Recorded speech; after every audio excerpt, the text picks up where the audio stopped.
ओम अज्ञानतिमिरान्धस्य ज्ञानञ्जनशलाकया चक्षुरुन्मिलितं येन तस्मै श्रीगुरुवे नमः। भगवते वासुदेवाय ओम नमो भगवते वासुदेवाय ओम नमो भगवते वासुदेवाय।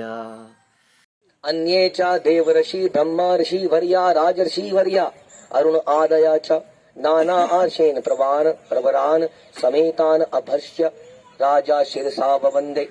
इसके अतिरिक्त वहां अनेक अनेक देव ऋषि आ गए। राजा और विभिन्न मुनियों के वंशज विशिष्ट राजा आए थे जिन्हें अरुणादय कहा जाता है। यानी कि देवता भी आने लगे। वहां कई सारे देवता आके बैठ गए, देवताओं में उन्नत लोग आके बैठ गए, बड़े बड़े राजा बैठ गए। जब वे सम्राट परीक्षित से मिलने के लिए एकत्र हुए तो राजा ने सबको शीश नमा कर प्रणाम करते हुए समुचित ढंग से उनका स्वागत किया। अभी राजा को समझ नहीं आ रहा है कि आए क्यों है, क्या चक्कर चलने वाला है यहाँ पर। परीक्षित को नहीं पता है ना, लेकिन इनको पता है कि यहाँ पर अभी कुछ होने वाला है, कुछ बहुत बढ़िया होने वाला है। वैसे तो संसारिक रूप से वो मरने वाला है। हम लोग किसी के यहाँ जाते हैं ना मरण में, उसमें क्या कहते हैं, ओ जी बड़ा दुख हुआ जी, बड़ा दुख हुआ जी, उम्र हुई थी, क्या करें क्या करें, होता है, हो नहीं होती है, यही बोल के आए थे लोग। और हम लोग जब ऐसी जगह में भी जाते हैं तो क्या करते हैं, ऐसी जगह में भी जाके हम लोग कीर्तन कराते हैं या कोई प्रवचन कराते हैं भगवत गीता से। तो यही काम है हमारा। तो यहाँ पर उन्होंने सबका स्वागत किया। राजा अभी भी विनीत भाव में थे। देखिए विनम्रता कब तक रहती है आदमी में, जब तक पेट में अन्न पूरा होता है ना, और जब तक बैंक में नोट गर्म होते हैं तब तक विनम्रता रहती है। लेकिन जब जीवन में बहुत कष्ट आ जाता है तब विनम्रता भी चली जाती है। हाँ है कि नहीं ऐसा?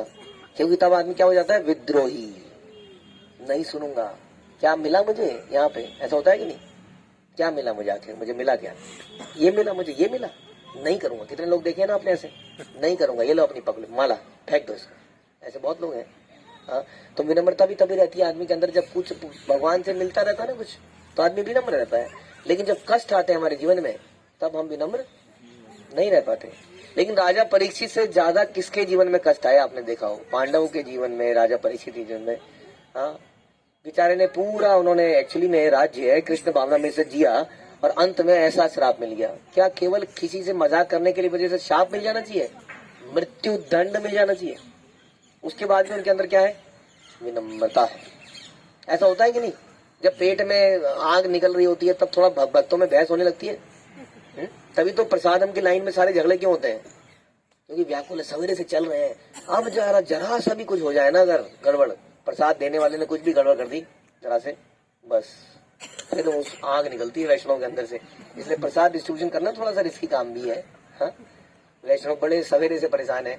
तो ऐसे कष्ट जब जीवन में आते हैं तो आदमी व्याकुल हो पड़ता है। इसलिए ब्रजमंडल में हम बता रहे थे परिक्रमा में कई बार झगड़े होने लगते हैं बाल्टियों के लिए, इसके लिए, क्योंकि लिमिटेड साधन है, आदमी दबा पड़ा है, पिसा पड़ा है। इसी समय टेस्ट होता है। हाँ the greatness of a person is known by ability to tolerate provoking situation. तभी तो पता चलता है। नॉर्मल सिचुएशन, हरे कृष्णा जी, हरे कृष्णा जी, बहुत बढ़िया है जी, बहुत बढ़िया है, ये तो कोई भी कर ले। ऐसे में करने में क्या है, जब अपने पे कष्ट आता है तब वो कैसे कर रहता है, ये असली काम है। तो बड़े विनम्रता से, अभी भी वो विनम्र है और बिल्कुल मरने वाले हैं, ये सोच सकते हैं हम अपने लिए। सुखा उपविष्टेषु अथ तेषु भूयाकृत प्रणाम स्व चिकित्सितम यत विज्ञापयामास विविक्त चेता उपस्थिति अग्रे अब अभिगृहित पाणी।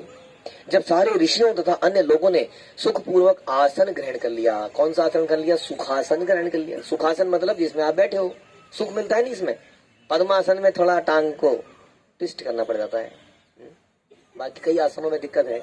वज्रासन में भी आप कितनी देर बैठ जाओगे, ये सुखासन है, इसमें बैठा जा सकता है घंटों तक। भगवान ने सिस्टम दिया है, परमानेंट आसन दिया है, सुखासन। तो सब लोग बड़े आराम से बैठ गए। तो उनके समक्ष हाथ जोड़कर खड़े हुए राजा ने आमरण व्रत करने का अपना संकल्प बताया। बोले आइए आप आइए, मैंने ना ये व्रत रखने का निश्चय किया है। क्यों बताया होगा, आशीर्वाद लेने के लिए, इसलिए नहीं कि देखो जी मैं यहाँ पे कार्तिक में फलियों पे रहने वाला हूँ, पता है आपको। बता सकते हैं, लेकिन कृपया आप मुझे बल दीजिए, आप आशीर्वाद दीजिए कि मैं इसको कर पाऊं। तो उन्होंने अपना डिसीजन बताया कि मैंने ऐसा सोचा है, यानी कि उन्होंने अपनी घटनाएं भी बताई कि ऐसा हो गया है। ऐसा ऐसा कुछ हो गया है, अब मैंने ऐसा सोचा है पश्चाताप करने के लिए कि चलो मृत्यु तो आएगी 7 दिन बाद, लेकिन अभी से मैंने सोच लिया है कि मैं कुछ भी ग्रहण नहीं करूंगा। राजो उवाच अहो वयम धन्यतमा नृपाणाम महत्तम अनुग्रहणीय शीला राज्ञाम कुलम ब्राह्मणपाद शौचात दुरात विशिष्टवत वत गृह कर्म। भाग्यशाली राजा ने कहा, निसंदेह मैं समस्त राजाओं में अत्यंत धन्य हूँ जो आप जैसे महापुरुषों का अनुग्रह प्राप्त करने के अभ्यस्त हैं। Again it is very difficult जिस व्यक्ति के साथ ये बीता हो कि वो ये बोले कि मैं बड़ा ग्रेटफुल हूँ। हम नहीं बोल पाते ना ग्रेटफुल, बोल पाते हैं? अगर जीवन में पैसे नहीं है तो कोई व्यक्ति बोलता हुआ देखा है मैं बड़ा ग्रेटफुल हूँ? नहीं। तिरस्कृत हुआ व्यक्ति का भी बोला देखा है कि मैं बड़ा ग्रेटफुल हूँ कि मुझे मेरा अनादर किया गया? क्या बोले मैं बड़ा ग्रेटफुल हूँ? क्यों? क्योंकि आप लोग आए, मुझे आपका संग मिला। हा? हमें कितना ग्रेटफुल लेना चाहिए? हम यहाँ पे धाम में आए हैं भगवान की कृपा से और वैष्णव का संग हमें मिल रहा है। सामान्यतः आप लोग राजाओं को किसी दूर स्थान में फेंका जाना योग्य कूड़ा समझते हैं। हाँ, आप लोग राजाओं से मिलते नहीं है। आपने देखा ना चैतन्य चरितमृत में कि भगवान प्रताप रुद्र से मिलते ही नहीं है। तो आप लोग तो राजाओं को कूड़ा समझते हैं, कूड़ा, क्योंकि हम लोग नींद तृप्ति में ही लिप्त रहते हैं। लेकिन आप लोग यहाँ पे आए हैं, it is my great Fortune कि आप लोग यहाँ पर आए हैं। ऐसा विचार हमारा होना चाहिए कि मैं किसके बराबर हूँ? कूड़े के बराबर। हाँ, और कूड़े को उठाने के लिए कोई शूद्र नहीं आया है, कोई ब्राह्मण आया है जो कूड़े को उठा रहा है, मुझे उठा रहा है। कितनी शर्म की बात है। मेरे को कितना कृतज्ञ होना चाहिए ऐसे लोगों के लिए। यहाँ कूड़े में हाथ डाल रहा है बेचारा, वो साफ कर रहा है उसको। तो ऐसा सोचना चाहिए हमें। यहाँ बता रहे हैं कि भले ही घर से लगे स्नानागार, मूत्रालय इत्यादि आधुनिक सभ्यता की सुविधाएं हैं, अटैच्ड बाथरूम प्रभुपाद कह रहे हैं, इस द कॉमन संसार में आजकल मिलता है, लेकिन उन्हें रिहायशी मकानों से दूर बनाए जाने का आदेश है। यही उदाहरण यहाँ पर राजाओं पर लागू किया गया है। भगवान श्री चैतन्य महाप्रभु ने कहा कि जो लोग भगवत धाम जाना चाहते हैं उन्हें करोड़पतियों या राजाओं से घनिष्ठ संपर्क नहीं बनाने चाहिए। और मैंने ऐसा होते हुए भी देखा है। यदि आप ऐसा करते हैं तो आपका पतन बड़ी जल्दी होता है, क्योंकि हमारी भक्ति में भी कई व्यक्ति ऐसे होते हैं जो कॉम्प्रोमाइज करते हैं, थोड़ा बहुत भक्ति कर रहे हैं, हम लोग कई बार उनसे इन्फ्लुएंस हो जाते हैं। यार ये भक्ति बढ़िया है। मेरे को भी किसी ने बोला कई बार कि देखो प्रभु जी इस जगह के लोग तो बड़े कुछ नहीं करते हैं। मेरे को एक बार किसी ने बताया कि यहाँ के भक्त फ्राइडे का फर्स्ट शो देखने जाते हैं। याद है आप लोगों को? फ्राइडे फर्स्ट शो हुआ करता था एक जमाने में, अभी भी होता है। तो कहते, मैंने कहा अच्छा जी कमाल है। कहते हाँ जाते हैं प्रभु जी, क्या है वहाँ के भक्त लोग जाते हैं, कोई प्रॉब्लम नहीं है। आप ही ने इतना कर रखा है, फ्रूटी भी नहीं पीनी है, कोई बात है फ्रूटी भी नहीं पीनी है? तो जितना आप साथ में रहिए, अपनी तपस्या के बारे में किसी को बखान करने की जरूरत नहीं है, लेकिन उनके साथ रह के वैसा ही बन जाए तो समस्या है। आध्यात्मिक अनुभूति में उच्च ज्ञान होने से आध्यात्मिकवादी जानता है कि सुंदर भौतिक जगत वास्तविकता का अर्थात भगवत धाम का छाया है। ये जो सुंदर दिख रहा है ना, इतना बढ़िया बड़ा ब्यूटीफुल खाने की चीजें दिख रही हैं, इसी चीज में अगर उलझे रह गए हाँ तो क्या फायदा। अगर किसी यात्रा में सारा फोकस, आपका सारा फीडबैक डिपेंड करता है प्रसाद कैसा था, तो फीडबैक बहुत बढ़िया है। प्रसाद बेकार था तो फीडबैक बेकार है, तो इसका मतलब कुछ समस्या है हमारे साथ। हमें दुनिया अच्छी लग रही है, हम सोच रहे हैं यहाँ पे बढ़िया बढ़िया चीजें बनाई जा सकती हैं, खाई जा सकती हैं और सुखी तरीके से रहा जा सकता है। अतएव वे राजसी ऐश्वर्य या इसी तरह की अन्य वस्तु से अधिक मोहित नहीं थे। किंतु महाराज परीक्षित की बात कुछ और ही थी। ऊपरी तौर पर दिखने में राजा को एक अनुभवहीन ब्राह्मण बालक द्वारा मृत्यु का शाप मिला, किंतु वास्तव में उन्हें भगवान ने अपने पास बुलाया। कुछ दिन पहले हमसे किसी ने पूछा, ये बांग्लादेश में इतना हुआ क्यों हुआ प्रभु जी? हमने कहा क्या हुआ, तुम नहीं मरोगे क्या? मैंने कहा वो अभी मर के भगवान के धाम में चला गया, कोई प्रॉब्लम है? भगवान ने बुला लिया उसको, क्या प्रॉब्लम है? हम कैसे मरे, हाउ इट इज इम्पोर्टेंट।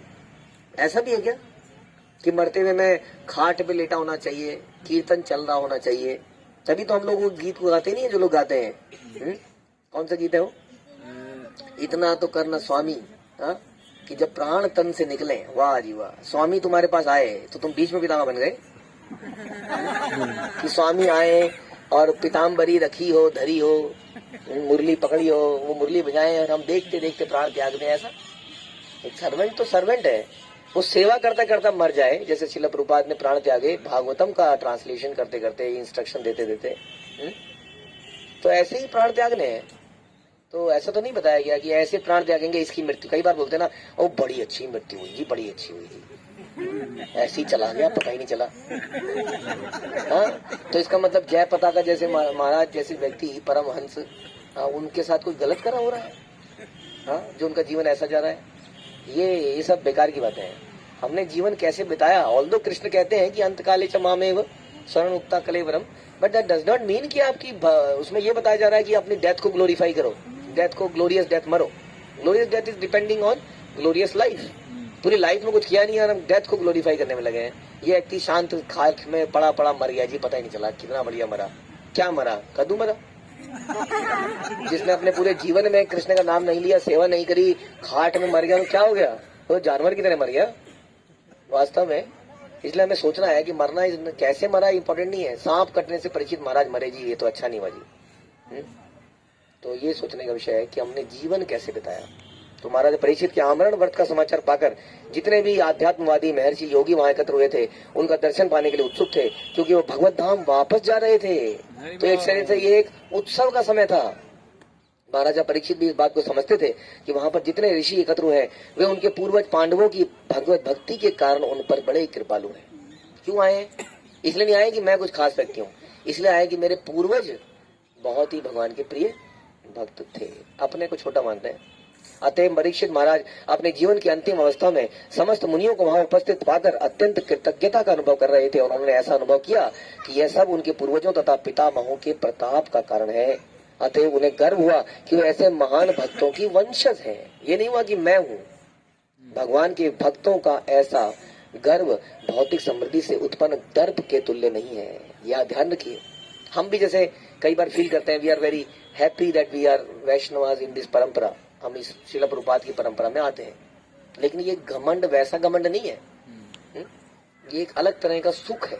यानी कि हम वी आर कॉन्फिडेंट कि हम इनकी संतान है, इनके वंशज हैं, एक तरह से गुरु परंपरा के वंशज हैं। इस बात का हमें बड़ा सुख है। और कहने एक सटल वे में अगर आप समझे तो ये गर्व है हमारे अंदर, हमारे पास है। लेकिन ये गर्व हमारा दिमाग पे नहीं चढ़ता है। गर्व इस बात का है कि ये नहीं कि हमारे नहीं, हम कहीं गलत रास्ते में तो नहीं है, फलाना जी महाराज वो जगत गुरु, ये जगत गुरु, यहाँ तो नहीं चले जाए, यहाँ तो नहीं चले जाए। ऐसा हमें बिल्कुल नहीं है, क्योंकि इस मामले में हमें गर्व है। ये समझना होगा। तो इस तरह से महाराजा परीक्षित एकदम कॉन्फिडेंटली वहां पर बैठे थे, और सारे परीक्षित महाराज के सामने सारे ऋषि मुनि एकत्रित हो गए। अब जहां पर भक्त बैठेंगे तो वहां क्या होगा? वहां क्या होगा? हरे कृष्णा कृष्ण कृष्ण हरे हरे, हरे राम राम राम हरे हरे। श्रील प्रभुपाद की जय। ग्रंथ श्रीमद् भागवतम की जय।